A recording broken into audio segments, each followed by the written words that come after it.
네 번째, 주휴수당 합법입니다. 자, 합법책을 보시면 주휴수당을 어떻게 계산하는지 아시겠죠? 간단히 다시 말씀드리면 주 5일을 근무하면 하루 주는 게 주휴수당입니다. 주휴수당은 무슨 줄임말일까요? 주말에 쉬는데 수당을 주네의 줄임말입니다. 쉽죠? 자, 그러면 주 몇 시간 근로자부터 줄까요? 주 15시간 이상자부터 해당이 됩니다. 일주일 내내 근무하지 않아도 일주일 15시간만 넘기면 해당이 됩니다. 물론 알바도 해당이 되죠. 알바라고 안 주고 하면 큰일 납니다. 저희 아들이 동네 편의점에서 주말에 이틀간 아르바이트를 하고 있는데요. 너 주휴수당 잘 받고 있냐? 하고 물어보니까 그게 뭐예요? 하더군요. 그래서 확인해 보니까 몇 달 동안 안 주고 있었던 겁니다. 토, 일 하루에 8시간씩 일주일에 총 16시간을 일하고 있었죠. 그걸 5로 나누면 3시간의 주휴수당이 생깁니다. 그런데 사장님은 3달 동안 하나도 안 준 것입니다. 자, 시급 9,000원 주더군요. 시급 9,000원 곱하기 3시간 안 준 거 곱하기 한 달이 4.345주 곱하기 3달치 했더니 35만 1,000원을 미지급한 것입니다. 그래서 사장님에게 문자로 계산식을 보내 이거 주셔야 하는 거 아니냐고 했더니 동네에서 왜 이러시냐고 답장이 왔더군요. 그래서 제가 동네니까 이렇게 정중히 문자로 말씀을 드리는 것입니다 라고 했더니 죄송합니다 하고 바로 입금시켜 주더군요. 그 다음은 어찌 되었을까요? 잘렸다고요? 아닙니다. 동네에서 악덕 사업주로 소문나면 안 되잖아요. 그 뒤로 토요일, 일요일 근무 시간을 각각 7시간씩 해서 총 14시간으로 하여 15시간을 넘지 않게 하더군요. 이건 사장님이 향후 주휴수당 미지급으로 인한 과태료 최대 2천만 원을 막아준 것이 됩니다. 어때요? 실사례로 배우니까 이해가 쉽죠? CEO들을 만날 때마다 노무를 하나씩 가르쳐 드린다면 사업장을 지켜주는 아주 든든한 협력자가 되어 다양한 보험을 맡기게 될 것입니다. 이번에는 5번째 화법, 보험은 왜 가입하나입니다. 자, 사업을 하면서 자금력이 차고 넘치면 굳이 보험 가입할 필요 없습니다. 돈 많은 부자가 안보험이나 실비보험 필요 없듯이 말입니다. 그런데 돈 없는 사람들이 잘 살아보려고 사업하는 경우가 대부분이잖아요.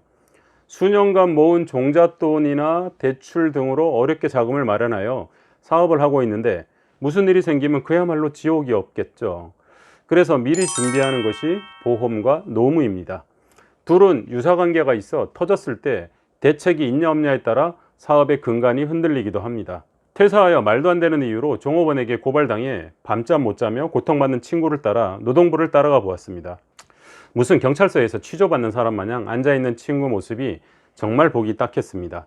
그래서 요즘은 갈 때마다 노무를 하나씩 코칭하고 있습니다. 사장님이 을이 되어버린 세상, 우리가 도와줘야 할 때입니다. 종업원 8명까지 있는 큰 식당을 운영하다 망해서 대리운전하는 기사님에게 들은 이야기입니다. 원가, 즉 원재료 마진 비율이 얼마나 되길래 큰 식당이 망했냐고 물어보았더니 요즘은 재료값이 많이 올라 심지어 50%에 육박한다고 하더군요. 그런데 국세청은 35%밖에 인정을 해주지 않는다는 것입니다. 그러니 4대 보험들 형편도 제대로 안 돼요. 못 가입하고 있다는 거죠. 그러다 종업원들이 사고라도 나서 터지면 그야말로 대량 난감이지 않을 수 없습니다.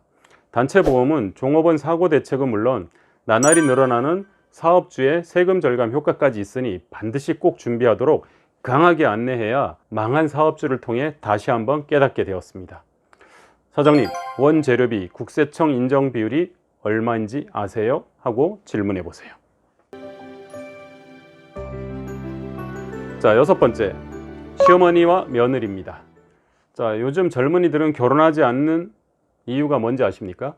먹고 살기 힘들어서이기도 하겠지만 누구에게도 구속받으며 살고 싶지 않아서입니다. 특히 시어머니가 만만치 않은 분이라면 그 집 아드님은 장가 보내기가 쉽지 않을 것입니다.